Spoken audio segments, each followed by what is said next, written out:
Victor Despeigne, c'est un Lyonnais, contemporain de la découverte des rayons X, de la découverte du cinéma, mais surtout des idées de Pasteur, les premières idées hygiénistes. Donc c'est un hygiéniste qui va, par hasard, faire la première tentative de radiothérapie contre un cancer. C'est un anti-héros, parce que personne ne le connaît. Et la première radiothérapie, la première tentative d'utilisation des rayons X contre un cancer, c'est très important de connaître quelle a été la démarche de ce chercheur et de ce médecin, parce qu'aujourd'hui, la radiothérapie, c'est quasiment rentré dans notre quotidien. Donc c'était remettre à la lumière un personnage qui méritait bien d'avoir une certaine postérité. Victor Despeigne n'a pas découvert les rayons X. Par contre, il a fait sa première tentative de radiothérapie contre un cancer en utilisant les rayons X seulement 6 mois après la découverte de rayons X qu'on doit à un Allemand qui s'appelle Wilhelm Röntgen. Et d'ailleurs, entre les deux, il n'y a eu aucune correspondance. Pendant les 6 mois qui suivent la découverte des rayons X, il y a eu plein de médecins, et notamment plein de médecins lyonnais, qui sont intéressés aux applications médicales des rayons X. Et c'est notamment grâce aux frères Lumière, qui vont jouer les mécènes, que les médecins lyonnais seront les pionniers des applications médicales des rayons X, comme la radiologie et avec Victor Despeigne, la radiothérapie. Il a fait sa première tentative sur une tumeur de son voisin. Eugène Constant Colliat, on connaît maintenant le premier patient, souffrait d'une grosseur à l'abdomen. Et Victor Despeigne croyait que c'était un cancer de l'estomac.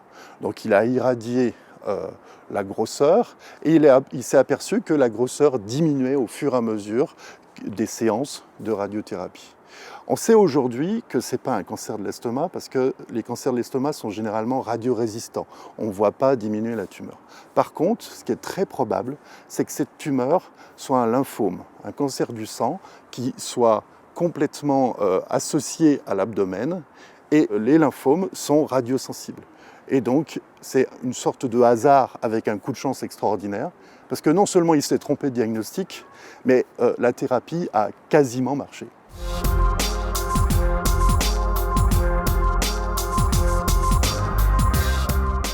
Victor Despeigne a tout de suite été confronté pour sa première et seule tentative par le grand triptyque de la radiothérapie.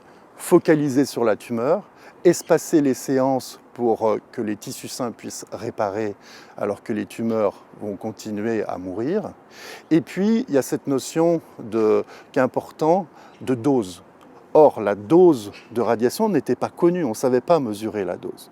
Donc aujourd'hui, on sait très bien mesurer la dose de radiation. La deuxième chose, c'est l'espace entre les séances. Victor Despeigne a utilisé le même protocole que ses collègues lyonnais pour irradier les pattes de souris qui étaient tuberculeuses.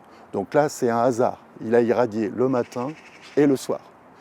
Et puis, concernant le focus sur la tumeur, on sait aujourd'hui très bien cibler les tumeurs. Donc ce triptyque, à la fois la dose, le temps et l'espace, c'est-à-dire focaliser sur la tumeur, c'est le vrai point principal de la radiothérapie, les vraies bases scientifiques et technologiques de la radiothérapie. Et là, on a tous les jours des évolutions.